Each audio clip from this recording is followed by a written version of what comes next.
প্রথম উদ্বোধন করা হবে 3 শ্রেণীর মানুষ দিয়ে। 1 আলেম, 2 দানশীল, 3 হচ্ছে মুজাহিদ। কেন? প্রত্যেককে জিজ্ঞাসা করা হবে, তোমাকে আলেম বানিয়েছিলাম, তোমাকে সম্পদ দিয়েছিলাম, তোমাকে জিহাদ করার সুযোগ দিয়েছিলাম, কি করেছো, এগুলো কেন করেছো? প্রত্যেকেই বলবে আল্লাহ তোমাকে রাজি খুশি করার জন্য। কিন্তু প্রকৃতপক্ষে তারা আল্লাহকে রাজি খুশি করার উদ্দেশ্যে এগুলো করেনি। কেন করেছে? মানুষ দানশীল বলবে। কেন করেছে? মানুষ আলেম বলবে। কেন করেছে? যে মানুষ মুজাহিদ বলবে। তার নামে বিভিন্ন রাস্তার মোড়ে মোড়ে স্মৃতিসৌধ এবং মূর্তি তৈরি করা হবে। মানুষ যুগের পর যুগ স্মরণ করবে, এগুলোর কারণে করা হয়েছে। আল্লাহ পাক রব্বুল আলামিন বলবেন যে তোমার এই উদ্দেশ্য থাকার কারণে তোমার কোনো ইবাদতেই কবুল হয়নি, সুতরাং তোমার মাধ্যমেই জাহান্নামকে উদ্বোধন করা হবে। এই ঘটনার, এই হাদিসের মাধ্যমে আমাদের শিক্ষা হচ্ছে, যে কোনো ইবাদতেই আপনি করেন না কেন, সেই ইবাদত যদি আল্লাহর উদ্দেশ্যে না হয়, সেই ইবাদত আপনার জাহান্নামে যাওয়ার কারণ হবে। আমরা অনেকেই অনেক কিছু করি, কিন্তু সেটি আল্লাহকে রাজি এবং খুশি করার উদ্দেশ্যে করি না। যদি এটি হয়, তাহলে এটি আমার জাহান্নামে যাওয়ার কারণ হবে। এজন্য রাসূল সাল্লাল্লাহু আলাইহি ওয়াসাল্লাম বলেছেন যে ইন্না আখওয়াফা মা আখাফু আলাইকুম আশ-শিরকুল আসগার, আমি তোমাদের ব্যাপারে অধিক ভীত, আশঙ্কা করি, তোমাদের ব্যাপারে অধিক আশঙ্কা করি শিরকে আসগার থেকে। সাহাবীরা বলল, ইয়া রাসূলুল্লাহ, শিরকে আসগার কি জিনিস? তিনি বললেন, আর রিয়া, লোক দেখানো ইবাদত। লোক দেখানো ইবাদত, এটি কিয়ামতের ময়দানে কোনো রকমের প্রতিদান পাবে না, বরং এটি তার জন্য জাহান্নামে যাওয়ার কারণ হবে। আল্লাহ পাক রব্বুল আলামিন তাদেরকে বলবেন, যার জন্য তুমি সেই ইবাদতটা করছো, তার কাছে আজকে তুমি প্রতিদান চাও। মসজিদে দান করছো, মাদ্রাসায় দান করছো, সামাজিক উন্নয়ন করছো, দুনিয়ার সুনাম সুখ্যাতি কিংবা তোমার দলকে খুশি করার জন্য, তোমার লিডারকে খুশি করার জন্য, যাও আজকে সেই লিডারের কাছে, সেই লিডারের কাছ থেকে তুমি প্রতিদান চাও। প্রিয় উপস্থিতি, আজকে অনেকেই আমরা মানুষকে খুশি করার জন্য অনেক কাজ করি। রাজনৈতিক নেতৃবৃন্দ তার দলকে খুশি করার জন্য বিভিন্ন কাজ করে। এমনকি আমাদের সংসদের মধ্যেও দেখা যায় যে সংসদে যদি প্রধানমন্ত্রী না থাকে, তাহলে নাকি বক্তা খুঁজে পাওয়া যায় না, কেউ কোনো কিছু বলতে চায় না। কেন? প্রধানমন্ত্রীকে খুশি করতে চায়, তার জ্বালাময়ী বক্তৃতা, তার তোষামদ, তার দলের প্রতি আনুগত্য, এগুলো কেন? যাতে তার দল খুশি হয়, প্রধানমন্ত্রী খুশি হয়। তো এই যদি হয় অবস্থা, তারা আসলেই কি প্রকৃতপক্ষে দেশের জন্য, ইসলামের জন্য এবং জনগণের জন্য কাজ করছে? না, প্রধানমন্ত্রীর জন্য কাজ করছে। তো এরকমও ধর্মীয় ক্ষেত্রে যেই মানুষগুলো কোনো মানুষকে খুশি করার উদ্দেশ্যে কোনো কাজকর্ম করবে, এর প্রতিদান তাদের কাছে নেওয়ার জন্য কিয়ামতের ময়দানে আল্লাহ পাক রব্বুল আলামিন তাদেরকে নির্দেশ দিবেন।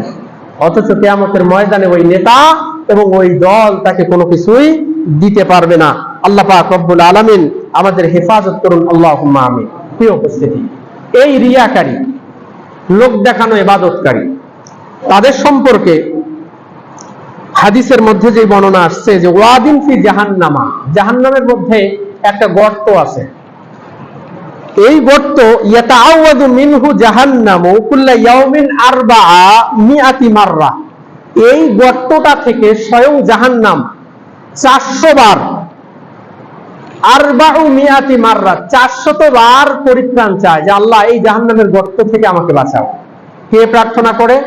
জাহান্নাম। কোনো মানুষ না, বরং জাহান্নামই প্রার্থনা করে ওই জাহান্নামের ওই গর্ত থেকে।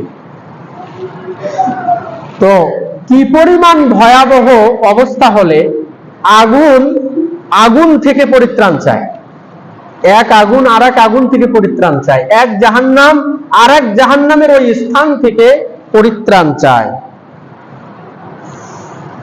সাহাবীরা জিজ্ঞাসা করলো, ইয়া রাসূলুল্লাহ, ওই জাহান্নামের ওই গর্তে কোন সমস্ত মানুষ প্রবেশ করবে? রাসূল বললেন, উইদ্দু লিল কুররাইল মুররাইন বিআমালিহিম, এই জাহান্নামের এই গর্তটাকে প্রস্তুত করে রাখা হয়েছে ওই সমস্ত কারি সাহেবের জন্য, ওই সমস্ত পাঠকের জন্য, যেই পাঠকগুলো তার ইবাদতটা দেখানোর জন্য করে।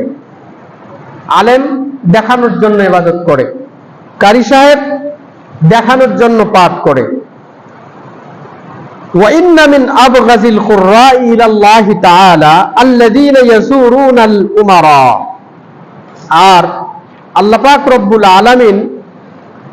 রব্বুল আলামিনের কাছে ওই সমস্ত কারি, ওই সমস্ত আলেম, তারা হচ্ছে সবথেকে অপছন্দ যারা জালেম বাদশাহ এবং জালেম শাসকের সাথে যাদের উঠা বসা। যুগে যুগে, প্রত্যেক যুগে জালিম শাসকের সাথে কিছু আলেম সম্প্রদায়ের সংমিশ্রণ ছিল। তারাই সব থেকে বেশি ইসলামের ক্ষতি করেছে, তারাই সব থেকে বেশি ইসলামকে ভেঙে চুরমার করেছে। প্রিয় উপস্থিতি, আমাদের বাংলাদেশের দিকে আপনি তাকান, যখনই কোনো জালিম শাসক এসেছে, এই শাসককে সাপোর্ট দেওয়ার মতো কিছু আলেম সম্প্রদায় তৈরি হতো, কিছু আলেম তাদেরকে তোষামোদি করত, এমনকি কিছু কিছু আলেম তাদেরকে জান্নাতি পর্যন্ত বানিয়ে দিত। অনলাইনে এখনো আছে সেই বক্তব্য। আমাদের বাংলাদেশে ইসলামিক ফাউন্ডেশনের এক প্রখ্যাত আলেম, সেই আলেম বলেছিল যে আপনি জান্নাতি। ফ্যাসিস্ট সরকারের প্রধানমন্ত্রীকে বলেছিল যে আপনি হচ্ছেন জান্নাতি। অথচ কোন সাহাবায়ে কেরাম ও কোন মানুষকে সরাসরি জান্নাতি বলার কোন সুযোগ পাননি। শুধু রাসূল সাল্লাল্লাহু আলাইহি ওয়াসাল্লাম ওহীর উপর ভিত্তি করে সাহাবায়ে কেরামদেরকে তিনি জান্নাতি বলেছিলেন। কিন্তু এমন কিছু আলেম আছে দিগ্ভ্রান্ত, পথভ্রষ্ট এমন কিছু আলেম আছে যারা প্রধানমন্ত্রী এবং দেশের শাসককে তোষামোদি করতে গিয়ে জান্নাতি পর্যন্ত বলতে তারা দ্বিধাবোধ করে না।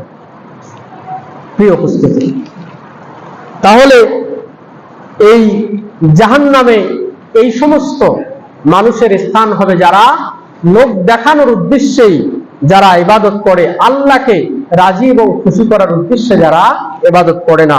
আল্লাহ আমাদের সকলকেই হেফাজত করুন, আল্লাহুম্মা আমিন।